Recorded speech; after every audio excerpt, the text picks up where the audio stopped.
Hello, everyone. Welcome back to the show. Today I'm joined again by Nick Coetzee.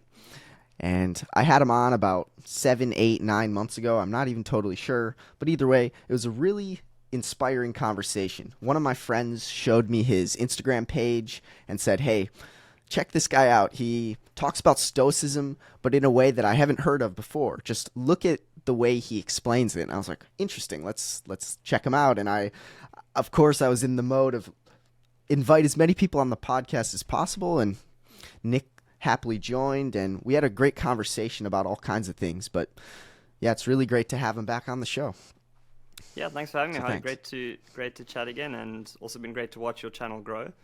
I think we were one of the first discussions I think you had on your channel at the time, and I've just seen you interviewing so many people. I feel like there's more pressure on me now. Actually, people have been saying some really cool things, and I'm like, okay, well now I need to sound smarter this time. Nah, but yeah, you're pretty smart. But yeah, man, I actually heard news the past, I don't know, three months ago that you were involved in some kind of accident, and I kind of want to first talk about this because I'm curious how you're doing, what that was all about. Like, I saw that there was a GoFundMe page, and I was like, man, I just want to hear about how that happened and honestly how that changed your mindset. Yeah, absolutely. I mean, it was absolutely, I would say, life-changing event, and it's been very interesting interpreting that event because obviously I'm trying to come at it from a stoic approach.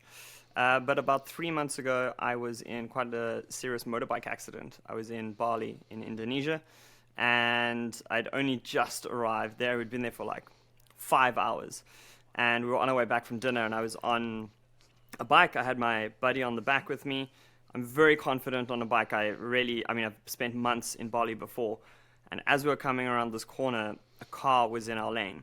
And we weren't going very fast, but because of where the car was, I needed to avoid hitting the car. And myself and my friend came off really not going very fast. But unfortunately, I managed to connect with a pole. There were these like white picket poles around the corner. And no other injuries. Like my legs were fine, my friend's legs and stuff were absolutely fine. Not even scratches on our hands. But I managed to go head on with the pole, and it went through my visor. I had a half part helmet on, so it protected my head, but it went through my visor. It Good. managed to break my eyebrow here. I smashed my cheekbone into multiple pieces, broke my nose, dropped my palate. I was sitting with like a skew face and a completely loose cheekbone. Every time I would swallow, my cheekbone would suction against my face. So I ended up in quite a bad state when I was in Indonesia. And I thought, you know what, it's fine, things will resolve. I've got medical insurance. It's something you always have to have when you go overseas there. And was in the hospital for about 2 days. All the surgeries and everything were lined up and was ready to get it. And just before the surgery, this was 2 days after the accident, I was just getting the last clearance from insurance, and they managed to find a loophole to not pay. So basically, what they said is you have to have an international biking license. So you can't just have a normal bike license. There was a very specific type of license you needed to have, something that none of my friends, anyone I know in Bali, doesn't actually use this. It's literally something you buy. Anyway, they found this one kind of license that I didn't have, and for that reason, they weren't going to pay out. So I was stuck. I've been sitting in the hospital for 2 days, and now all of a sudden, I had this like $30,000 medical fee that I just had to pay immediately. And yeah, it was quite a shock to myself. Wow. I have my own online company, so we sell light therapy and sauna products. And I literally, in the back of my mind, I'd had this product we were meant to launch pretty soon. And I'm sitting in the hospital bed with my face in like a couple of pieces. I can hardly see out of my right eye. Holy. And I'm busy creating web pages to launch our new product just to make sure that I can pay for this surgery. So I'm sitting there with one eye creating the landing page for this sauna blanket that we launched. And it was definitely way too early. I wanted to, let people know about it earlier, but I just didn't have time. So in the hospital bed, created this page, and then that was one of the ways that we're able to, raise some funding. Some families set up a GoFundMe campaign also, which was great. That also helped out a lot. But long story short, I managed to get the surgery, and then I flew back 10 days later back to South Africa, which is where I currently am now. And then it's just been a healing process since then. A lot of it physical. Obviously, my face has recovered. had a lot of scar tissue. Like this eye was actually completely closed because of just the amount of swelling on my eyebrow. I've still got a couple of bolts in my face. I've had some removed here. I had a lot of numbness across my face. That's all come back. I have a little bit of numbness here on my lips. But other than that, obviously, it's the psychological thing, processing an event like this, which has been really interesting, especially coming from a stoic approach. For sure. Like, I guess counting your blessings, it's a good thing that you had the helmet on and that you didn't crack your skull / smash your brain, because I doubt we'd be having a conversation here today, and I doubt you would still be off doing your own thing. Probably not. And I'm truly glad to see that it was just some facial stuff and not your brain. But man, yeah, I bet you live each day kind of like, wow, slightly grateful. Like, I bet there's some days where you're like, dang, that's unfortunate that it happened. But then you're also like, well, there's so many bright sides to it on the other side. Absolutely, Harley. And I think that's the approach you have to take with anything in your life. You need to question, how am I interpreting the story? I spoke to a woman who I was passing her on the beach, and we knew each other just from walking our dogs on the beach. And she heard that I was in a bike accident.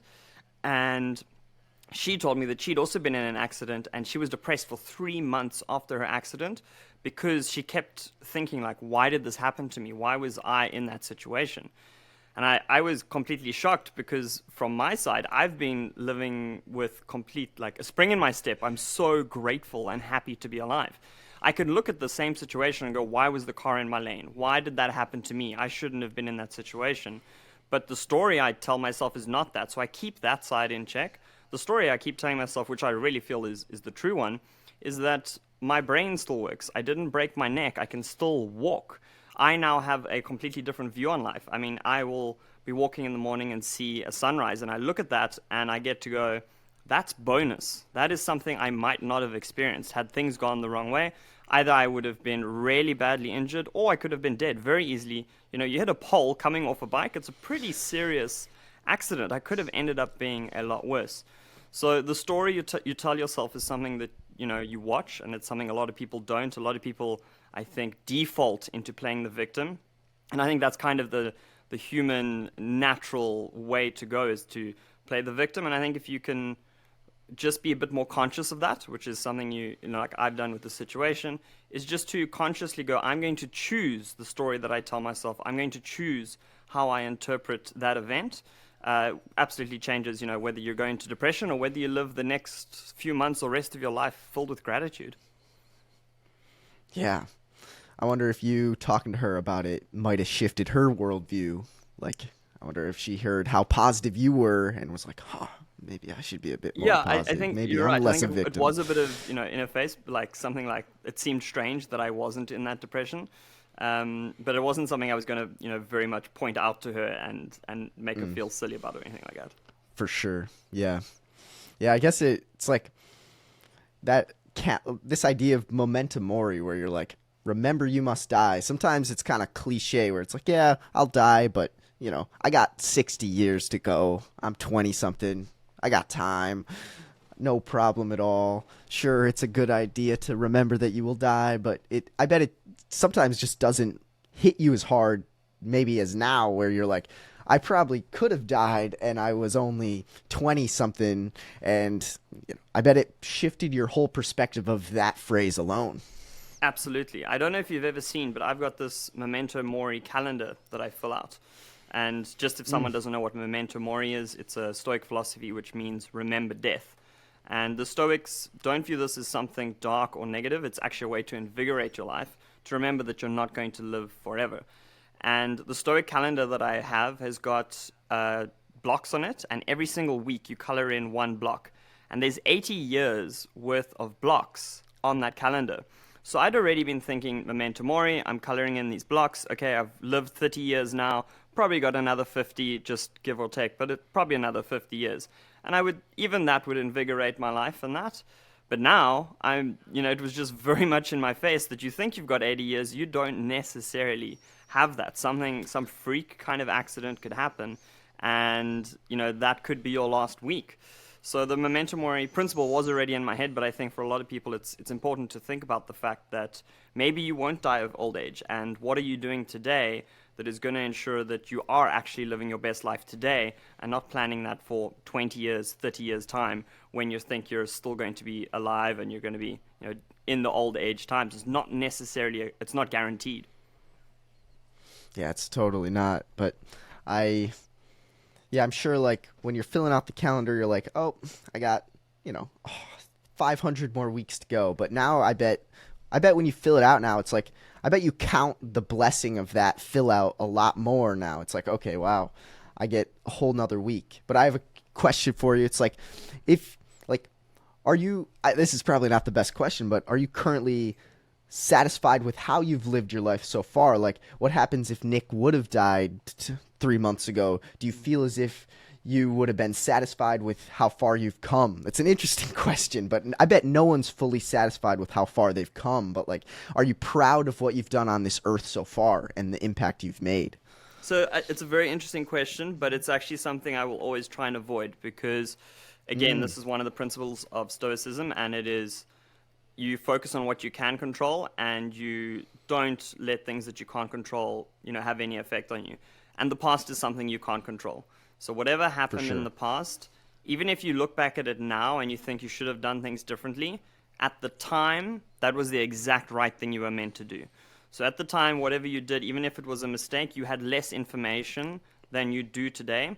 So there's no reason to regret anything that actually happened because in that moment, that was the exact right thing for you to do. So to answer your question, I do think, that I lived to the best that I could have given that information, and going forward, which is something that I can control, I will have a new outlook on life and a new perspective based on that accident even and seeing things now. So I don't think anything before the accident should have been different because it couldn't have been. I didn't know that I was going to be in an accident and I hadn't been through that process. But now that I have, I can look forward and I can make different decisions that are going to be, part of my future, and that is absolutely something that I can control. Yeah, it's a great point. Yeah, it's not the greatest question, but it's like now that you have the control, I guess, what are some things that you change about your daily habits or your now trajectory in life? Like, what has changed since the accident in your mind or in your actions? So I think these two things might actually sound a bit contradictory, but the one thing is a sense of urgency. I think there's a lot of things that I was planning in my life, especially in a business sense, that I thought, this will work out in about 5 years. And now I'm really, in some ways, I feel uncomfortable. And I know that sounds negative, but I mean it in a very positive way. There's a lot of things of where I am right now that are I feel so uncomfortable about that it makes me go to action. So that what I would say is the one thing, is the sense of urgency that's happening in my life, that the place that I want to be is not where I am right now. So what are the action steps that I can focus on in order to get myself there? It doesn't mean that I'm not happy with where I am now. It just means I can put some actions and focus on those specific actions now to get me to that place. The other thing is also, I would say that I'm a lot more conscious or present now after the accident. I think there's a lot of things that are in my daily life that I was taking for granted. So it could be something small, like when I'm walking my dog on the beach, I'm a lot more present now, and I look at him, I look at the sun, and I'm like, oh my gosh, this is bonus life, and I'm so grateful to have this, which I was before, but I'm just a bit more tuned into it right now, and realizing how lucky I am to be alive and how we should be grateful for such small things. And by doing that, I'm also a lot less stressed about small things. Small things that might have bugged me are just irrelevant now. Something will pop up now, and I will catch myself. If something small is stressing me out, I go, well, what? I could have been dead. I might not have experienced even this stress. So even stressful little things now, I'm trying to retell my story that there's something I should be grateful for. That's a great perspective. Yeah, I really like that. Yeah, that really makes me think, because, like, I'll get a text or something, and it'll sometimes ruin my entire mood, and it's like, I can't control that I received a text or an emergency scenario is occurring. It's like, I can only control that, I don't get too stressed out about it, that I'm grateful that I have the ability and tools to solve problems, and that I am alive today. It's truly a great perspective, because I feel like I fall victim to just getting so stressed of something so small and then realizing later, like, you worked yourself up, you didn't sleep that night very well, when in reality, the scenario you were worrying about was really not even a big deal. And yeah, it's really, really great point. Yeah, and I I mean, like the it's urgency funny point too, yeah. how that's often something that you build up in your head. I mean, I don't know exactly what you meant now, but like, let's say the text or whatever, and what that could have led to. You often look back and you go, oh my gosh, why was I stressed? That actually didn't turn out to happen. Exactly. It's like, I think there's a quote, you probably know it better, but it's like, we suffer more in our thoughts than we do in reality. I forget who said it, but I think that yeah. was Seneca, if I'm not mistaken, but I know the quote: "It's suffer more in our imagination than we do in reality." Yeah, it's very true. And I think yeah, one of the like, things though is you go through, as you get older, you're going to go through a ton of those situations, and you're going to look back at them, and either realize that they didn't happen, or if they did happen, you will realize that you're a better person because of it. So even my accident now that happened, I'm busy processing it now, but I still I have a feeling towards it where I'm almost grateful that it happened, almost to the point of, if you told me I could go back in time and have that accident not happen, I wouldn't change it, because I think of the positives that have come out. I think about the perspective I have on life for the rest of my life. I wouldn't have that if that accident didn't happen. So you will go through these challenges and stuff in life, but as you go through them, you realize that every single one of them will it's either a good thing, or it's going to be a lesson for something for the rest of your life. yeah, it's true. I think this might come from like Buddha, or it's like, whether it's a good scenario or bad, the soul will always learn. Like, you're always going to be gaining from a scenario, whether or not in the current moment it was like, oh, this is very positive or very negative. It's like, it doesn't really matter, because at the end of the day, you're learning lessons and you're growing in experience, and you're just becoming a more, experienced person. And yeah, it's very interesting. Absolutely. And yeah, like, I have a quick question about what in your business are you now more urgent about? I'm curious what plans you have for mitochondria. Switching the subject, but So, I mean, there's many aspects to the company now that need to be scaled up. We're currently, I would say, 90% of our audience is in the United States. And one thing I've been wanting to do for a while is, we have a system that works already. We have a system of advertising and warehousing that works in the US, but it's a very easy system to now apply to an international market. And people across the world are looking for a solution such as red light therapy. There's a lot of people with pain and sleep issues that are looking to find natural solutions to that. So yeah, we've been a bit comfortable for a while. I've been comfortable in the place where I am because it's met my overheads, and I'm comfortable like that. But I want it to be bigger than me. There's a lot more people I want to serve. So the urgency is now to get it into more countries and to be able to offer more people our services, so that they can also be served with the same product that we already know works. sure. And you say you're now trying to sell a sauna blanket as well, or you're So thinking that's one about of the it new at products least. we came out. And sorry.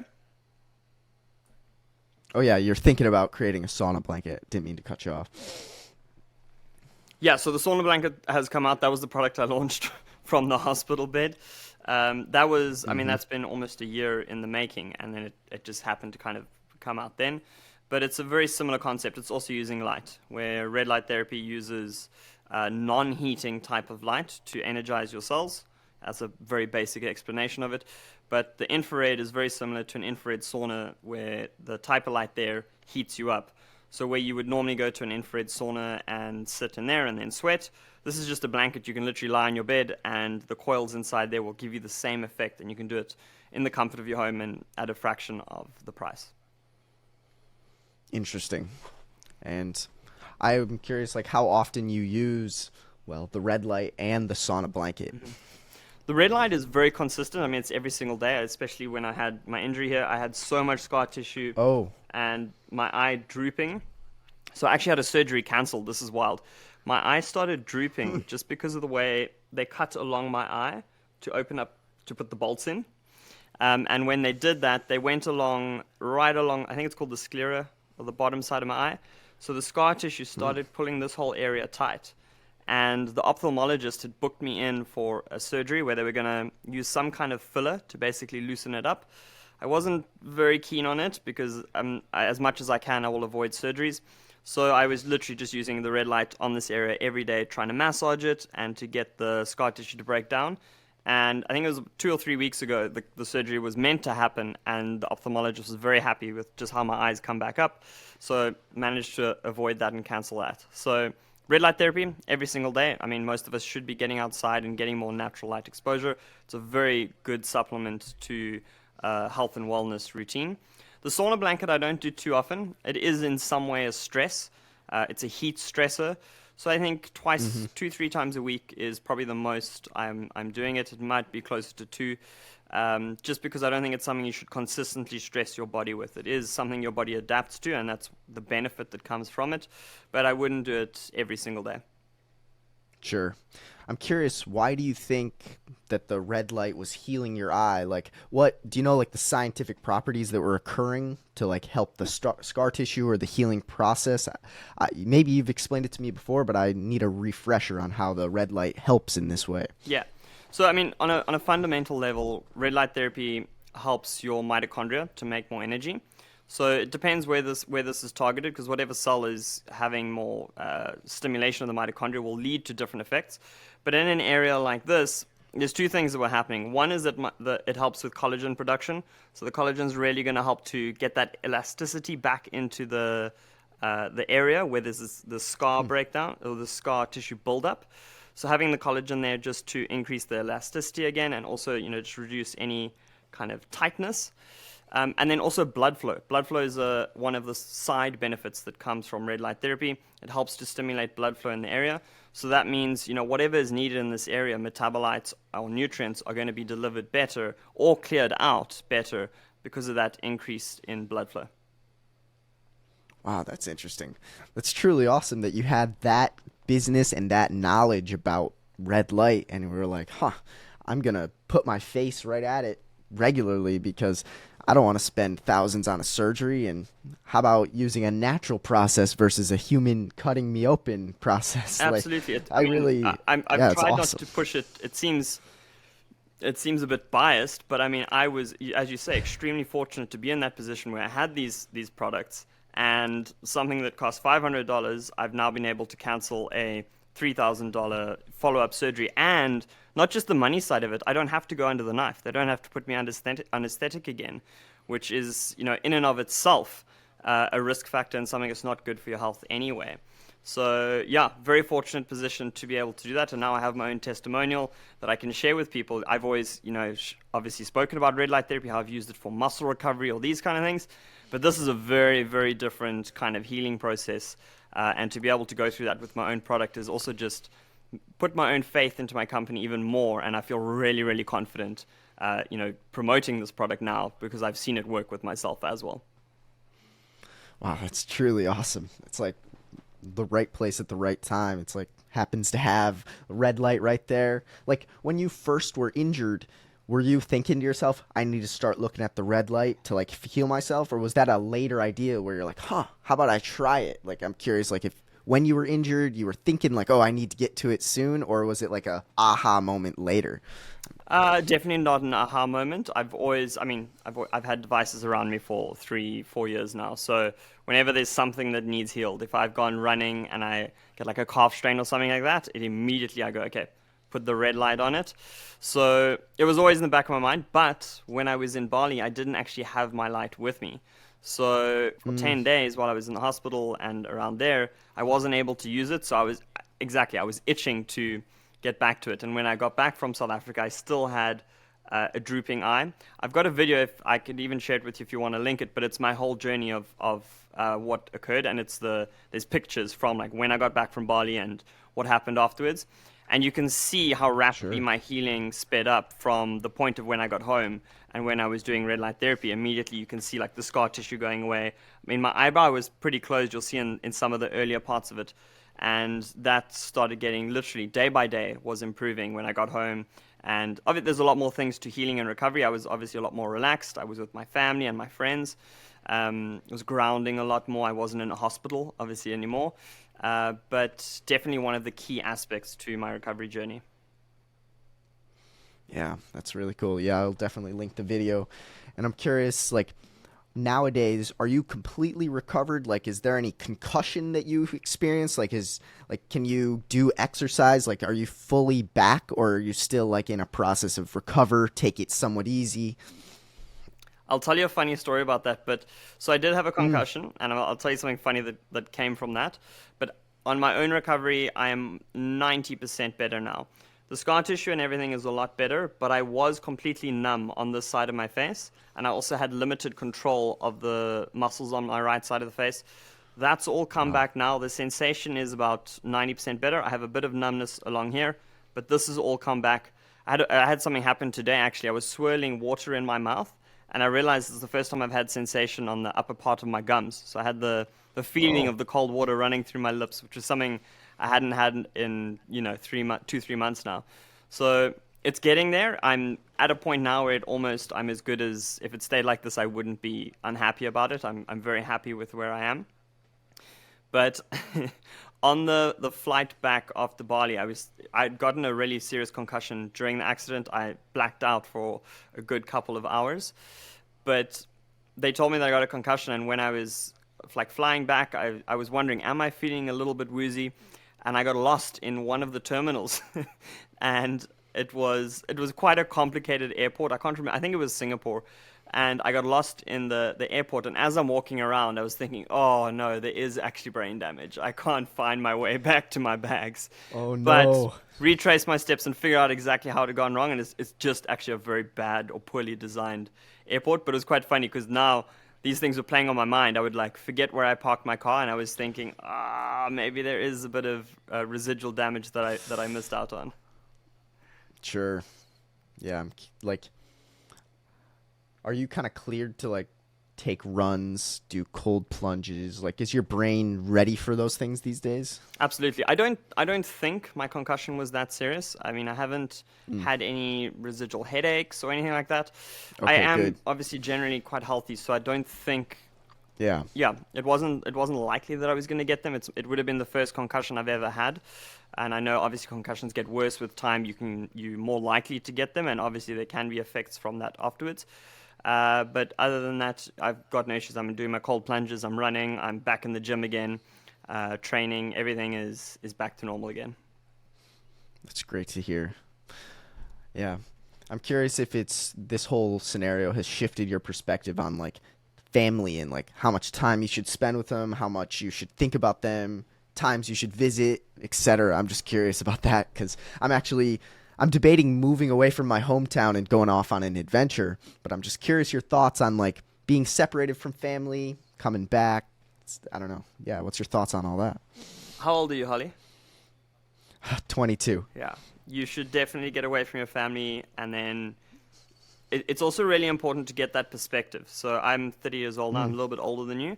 But what you'll sure. realize, I'm sure you've already realized this, is you spend too much time with family, you take them for granted. And I thoroughly enjoy traveling the world and getting away from the regular people that I know and then missing them. I absolutely love that. And then when I come back, I appreciate them so much more. So I think I wouldn't view it as black and white where you're trying to figure out, should I always be with family or should I never be with family? Those aren't your two options. I think you need to figure out, Mm-mm. how long do I spend away from my family and how long do I spend with my family so that I am the most happy and so that they're the most happy. And then that's your dynamic that you just follow essentially for the rest of your life. It's not the simple, I need to be away from my family, I need to be with my family. That's the extreme, and that's not how life actually pans out. Yeah, that's a great point because I work with my mom, and I almost these days I don't even see her as my mom. She's my like boss. So like I'm trying to separate from that and actually separate from my hometown and give myself space. And I honestly I haven't talked with them as much these past few weeks, and honestly life has been a little better because now it's like I get to see them when I want to see them, and I still truly appreciate them. Just because I don't want to hang out with them all the time doesn't mean I don't love them or appreciate. And that's kind of, yeah, I'm hearing you. I see your life. You travel around, and it's like this is the kind of life I'm trying to build, and I am building at the moment. And yeah, it's inspirational to see you do what you do. Thanks, man. honestly. I appreciate it. But I mean, also, you almost don't want it too soon. It's just like I had my business for 4 years before I was able to properly travel and do this, and I'm so grateful it took me that long because now when I do travel, I have that delayed gratification. You don't want to have your gratification right now, Harley. You want to work a bit more.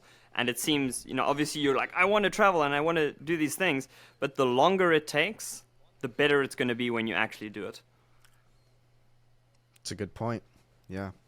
Yeah, it's interesting. I think that's one of the biggest things people struggle with these days is delayed gratification. People are, we've got our cell phones and we've got all these instant gratification things, and people are really not that good at putting the time in and the investment and getting that delayed gratification. If it's easy for you to get it, you're not going to appreciate it when you do get it. It's like when you train in the gym. If you just went to the gym and you lifted weights for one day and all of a sudden you had an amazing physique, you wouldn't be that happy with it. But if it took you years of hard work, dedication, exercising right, eating the correct foods, and then you got a great physique, you'd be a lot more appreciative of it. So it's the same approach now with Sure. with what you're doing, building a business. If it was really easy and you clicked a few buttons and your first business just skyrocketed, you wouldn't really have that appreciation, and you wouldn't, in your own soul, you wouldn't feel like you'd earned it. But because you're putting in the blood, Sure. sweat, and tears now for years, when you do get to that point, and it will come at some point, as long as you don't give up, it will happen. When that does happen, you're just going to appreciate it so much more. Yeah, it's a really good point. Like, yeah, I'm actually in a relationship, and she in the next 7 months is gonna move for a job, and I'm actually debating, like, do I move to that same area? I wouldn't live with her. I'd get my own spot, but like I'm debating, like, is it because I might have the flexibility, the remote work lifestyle that I could work and move. It's just a question I have, like, but yeah, it's not quite relevant, I guess, but it's just kind of like I see the way you're traveling and living, and I might not even do that kind of lifestyle yet. I'm just more debating switching home base to just a different city in the United Yeah. States. Nothing too crazy, but we'll see. Well, what's the worst that But could yeah, happen? You could go and figure out that it was the wrong decision and then come back. Rather, exactly. rather, rather have that than wonder, is that the right decision? Just do it. Just do it, and then at a later stage, the worst case scenario isn't actually that bad. Yeah, it's a really good point. And this is kind of an interesting question, just out of curiosity for me. Like, when you're saying, like, you're forced to have health insurance when you're traveling, and is that insurance covered by mitochondria, or is that something else? I'm just curious how that works. It might be different in the United States. Yeah, no. So it's a normal medical insurance company. I think it's called Bright. It's a international. Not to throw their name under the bus here, but don't use Bright. But they're an international travel medical insurance company that gives people travel insurance. And I look, to be fair, it probably would have been any insurance company would have found that kind of loophole. But yeah, it's just a normal travel insurance that you have to have when you're traveling to certain places. They won't give you a visa unless you have that. Got it. Okay, yeah. Yeah, there's some things I'll have to learn before I venture out, but yeah. And I have an interesting question for you as well. Like, what do you think are the main problems that men face these days? I guess I'm trying to help men in general these days. Like, my recent episodes have been mainly focused on inspiring men to be better, but what do you feel like, maybe if you're looking back at your younger self, or just when you're looking at society or the world, like, what do you feel like men need to improve upon to become better, to make the world better? I think it's going to come back to very similar to that delayed gratification, along those lines, that I think men need to be better at suffering. I think it's something that we're built to do, and I think people often, or men especially, try and take the comfort route. We're on social media, we've got pornography, we've got all these instant gratification things, and that has made us numb or almost against the fact that we need to struggle sometimes. You need to be disciplined. You need to do the things that you don't want to do. Sometimes you do have to wake up at 5 o'clock in the morning if you still want to train in the gym before going to work or before going to school. And I think a lot of people, or a lot of men, shy away from that because they're just bombarded with these easy gratifications. So something that's very important for a lot of people to do is to actually get rid of those things? How do you need to cut out pornography. You need to limit your time on social media so that you aren't desensitized to actually having to put in some work. Because in reality, if you want to be anyway successful in your life as a man, you need to be able to put in the work and not see the results for an extended time period. Yeah, that's a really great point.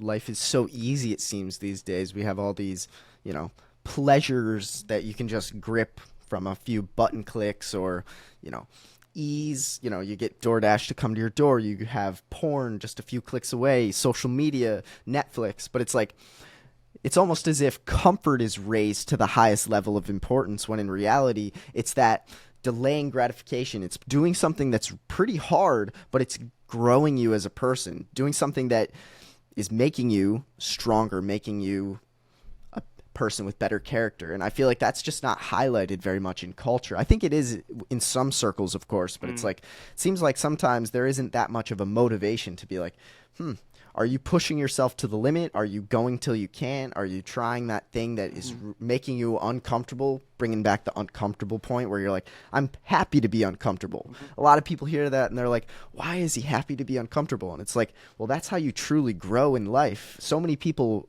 they think, oh, I'm so comfortable and it's so nice. And it's like, it's not going to be nice. You're going to look back and see your just stagnant growth or decreasing growth. You don't want to be comfortable. And I'm totally with you, man. That's why I'm trying to inspire men to honestly quit porn. That's in my opinion, that was the thing. When I quit that, things changed, and the way I viewed women changed, and my entire mood shifted, confidence. And so, that's why I'm kind of passionate about this subject. It's a phenomenal power that I don't think most men are aware of. If you can cut out pornography and you can cut out that easy gratification, you have no idea the power that lies inside you as a man. If you start having to go, okay, I can't go to my phone anymore, I can't get that reward, your mind starts thinking, how do I become richer? How do I become more successful? I better go to the gym. I need to get my body into shape. You don't need to do those things if you've just got pornography.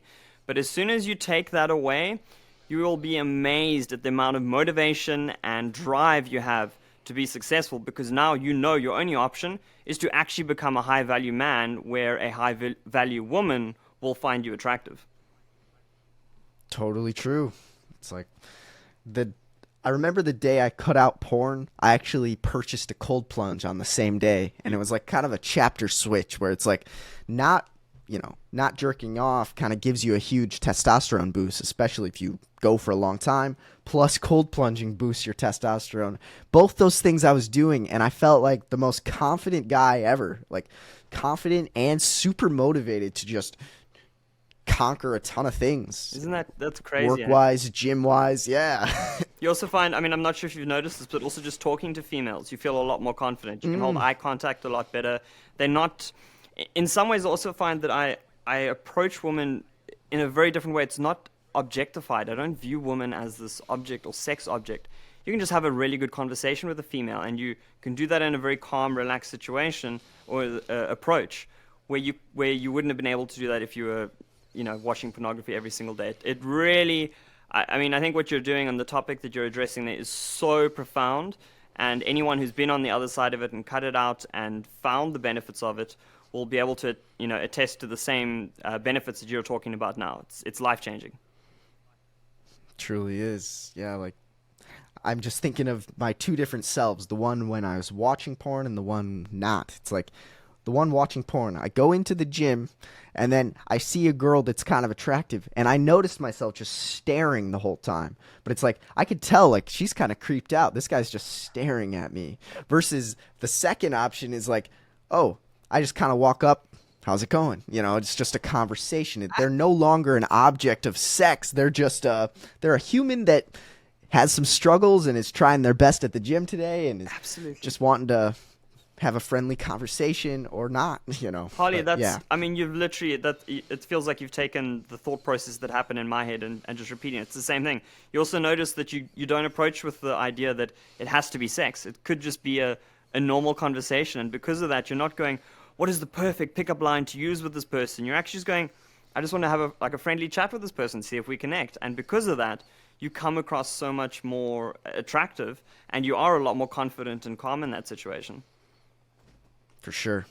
Yeah, like, and it's interesting, like, I reached out to quite a few people about, like, hey, I'm curious, like, if you don't mind just talking about this problem of pornography, just, I'm not selling you anything. I just actually want to learn more about the problem, learn about how you solved it or didn't solve it, what's hard for you, what isn't, and just take in data. And I got like 30, maybe 20% response of like, it's not even a problem. I don't know why you're worried about it. Men have such bigger problems to solve than porn. And I was just kind of like, how about you tell your girlfriend that? Or wait, you don't have a girlfriend. Oh, how's your life truly going? Mm-hmm. Those kind of people who responded in that way, I was like, well, I'm not going to take advice from someone who's living a life that I don't want. I'm going to take advice from the people that are truly living out what I want to be in a committed relationship, confident, successfully conquering their goals. That kind of life is what I want, not lonely, bored, and depressed. Absolutely. And I mean, it's not like it's a new concept. I mean, have you heard of a book called Think and Grow Rich?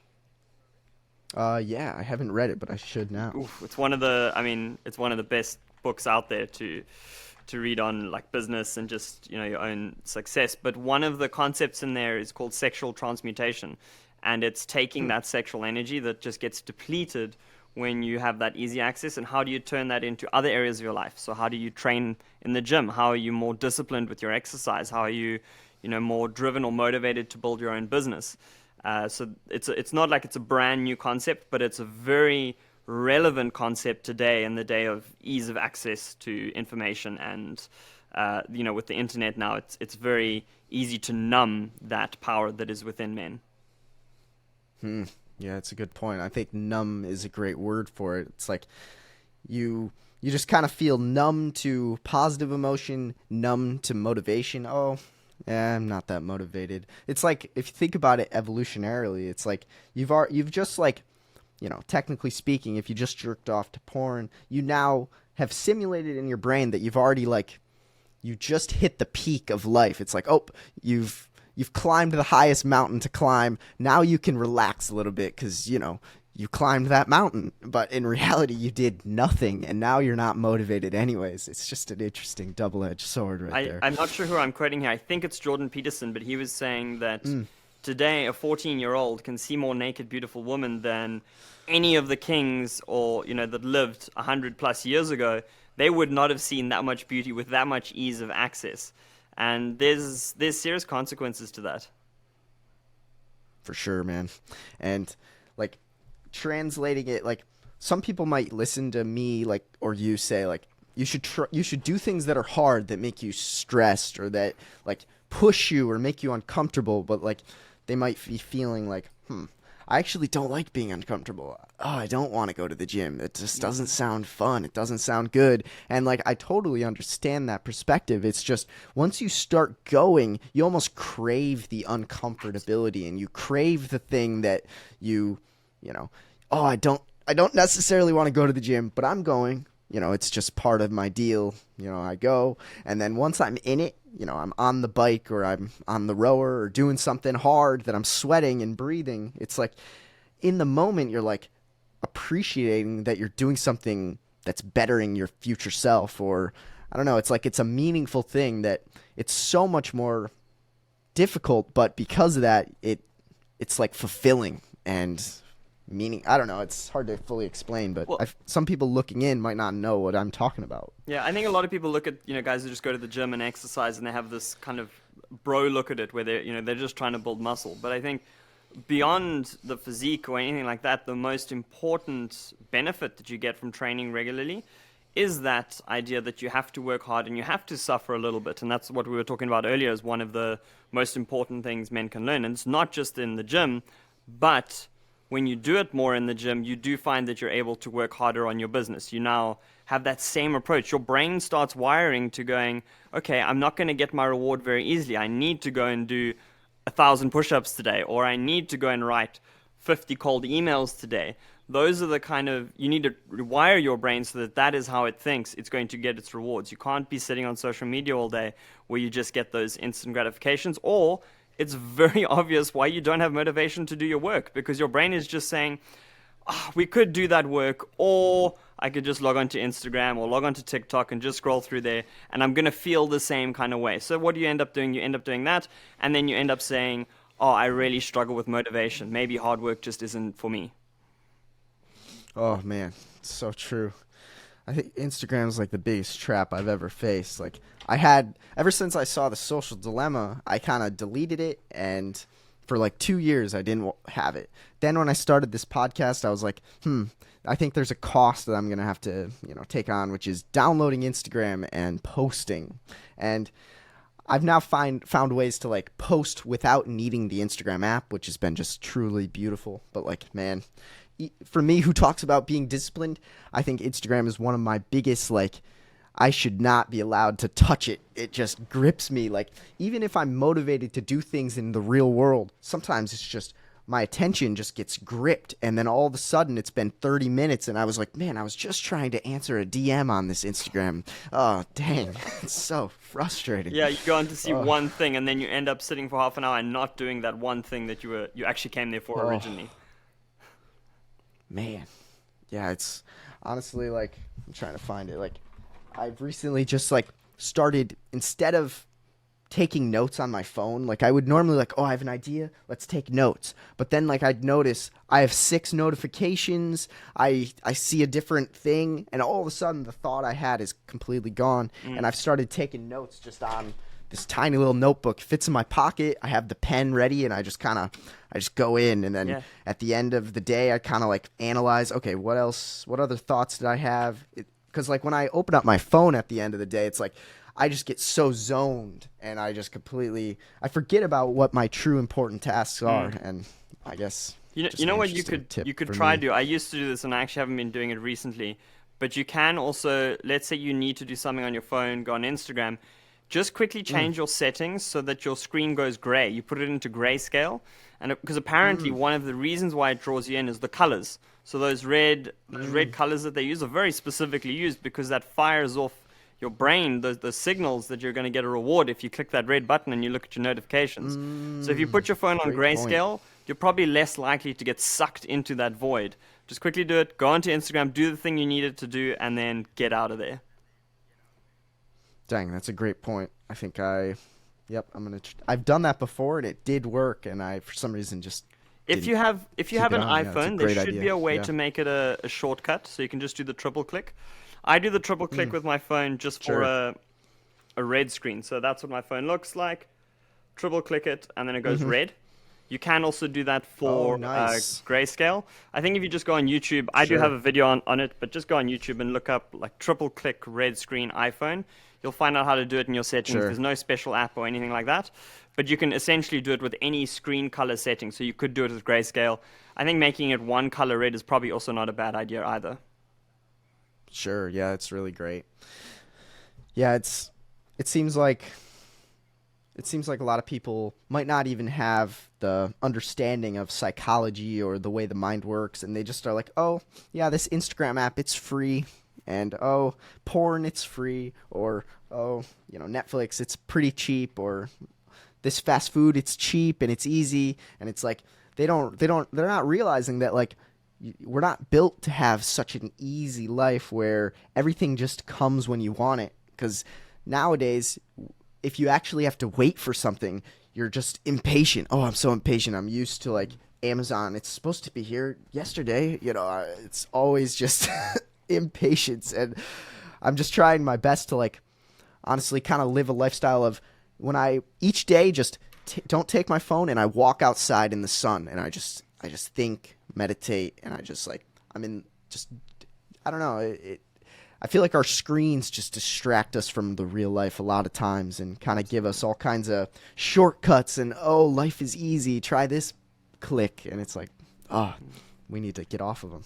I think this quote is actually from Social Dilemma, the one you were talking about now, but they say if you can't see what the product is, you are the product. And that's what all these social media things are doing, is that the product on there is your time. The more time you spend on there, the more advertising you're going to look at. That's how they make their money. They sell adverts. I mean, I even put my own ads on social media as well, but it is sure. how Facebook or Instagram monetizes, or even Google monetizes themselves, is they're putting ads in front of people and businesses are paying for that. So what their job now as a social media company is figuring out, how do we get people to spend the most time on our apps? And they've got whole teams of psychologists that are looking at ways to make the app, whether it's a different color or where the icon sits, or what kind of notification, what time of day do they give you a notification. Their entire business is around monetizing your time and sucking you into that app so that you stay on it. So you need to essentially find a way to fight back on it and put measures in place, such as the screen color, where you're not that susceptible to getting sucked in, where that is what literally the app is designed to do. Yeah, it's truly, yeah, it's like a human brain versus a multi-billion-dollar algorithm that's been designed and has been perfected to know more about you than you, and to predict what's going to get you to stay. And yeah, it freaks me out a little, but yeah. But I'm curious, just, are there any like habits these days where you're like, I want to either start this habit or quit this habit? Like, are you on do you have a goal of like, okay, I want to try doing something new, or I want to stop this thing because it's wasting my time? I'm just curious, like, what goals for development you have. Currently, I'm weaning myself off coffee again. I've quit it before in the past, Ooh. but now I want to give it a really good run. What I'm currently doing is I don't have any coffee in the morning, and I go till, this morning was about 11 o'clock in the morning. I had 1 cup today. So I let my natural rhythm wake me up in the morning, but I do want to cut it. So that's definitely one of the habits I'm trying to cut.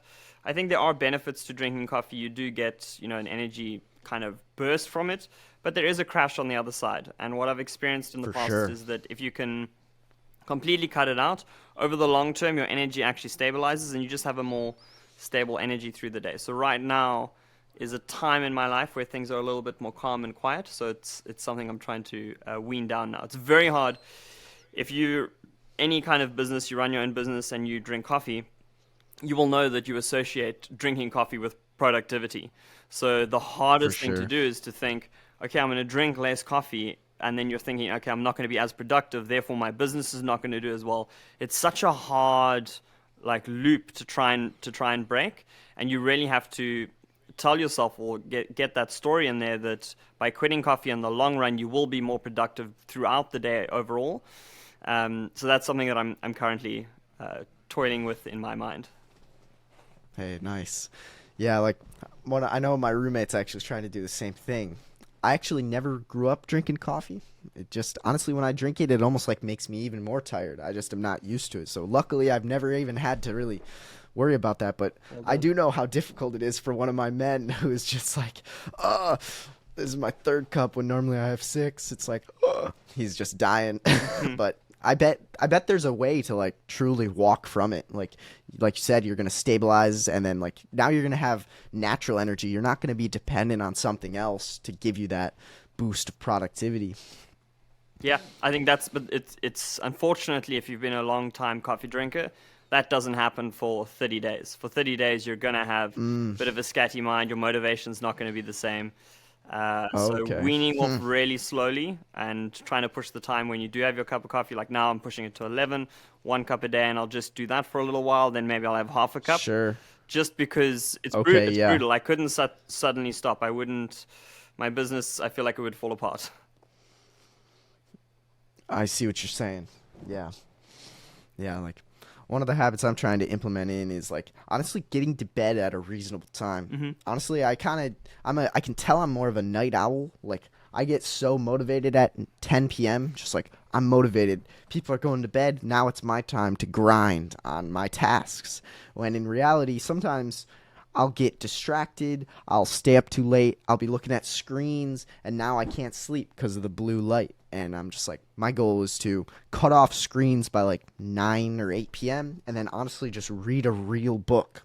And that's my new goal, to just, I don't know, set my circadian rhythm a little better. But that's just something I'm working on. Yeah, I think I also was trying to do that for a while, and then I realized the topic of the book also really matters. I was trying to read business books. Terrible idea, because then you read something and you're like, this is something great, I need to implement this. and your mind starts going and wondering how to do that, you need to be reading like Lord of the Rings, something fictional Fiction. that unwinds you. For sure. Like, yeah, I have Audible, so I just listen to a fiction book, even though I think maybe if I had a fiction book literally where I was looking at it, because honestly, when I read, my eyes kind of do feel tired, but I just don't even actually have. Pretty much every book is all nonfiction, motivational, religious, business, and so yeah, you're totally right. You can't listen to an in-depth podcast or book right before bed. It's so counterproductive. Yeah. Absolutely. Harley, Yeah, I've got to and get onto a call that should be. sounds like a plan. Do you want to do any closing question? Uh, what's your goal for the rest of 2023? Goal for the rest of 2023 is to stay uncomfortable. So after my accident, I realized that I was a bit too comfortable, and I've been processing discomfort in a way where it's a positive thing. I'm uncomfortable, and I'm very happy that I'm uncomfortable. I'm almost proud of myself that I'm uncomfortable, because I realize that means I'm trying to build something higher than where I currently am. So the goal for the rest of the year is to stay uncomfortable, to stay hungry, to work really hard so that the result at the end of the year or even beyond that will come. But right now, not looking for the reward, just keeping my head down and focusing on that, knowing that there's that delayed gratification, and no matter how long it takes, the longer it takes, the better, because I'll appreciate it more. So it doesn't need to happen right now, and in some way I don't mind waiting. It's actually a better thing. Yeah, that's a great one. Well, seriously, thanks for coming on, Nick. I learned a lot, and it was been truly great to catch up. Yeah, great to chat with you. I'm sure we'll probably jump on again at a later stage. Hopefully it won't be because of any accidents. We'll have a positive For event, sure. positive in quotation marks event to come back to. But it was great to chat to you again. For sure, man. Yeah, well, have a great day. Cool. Cheers, Harley.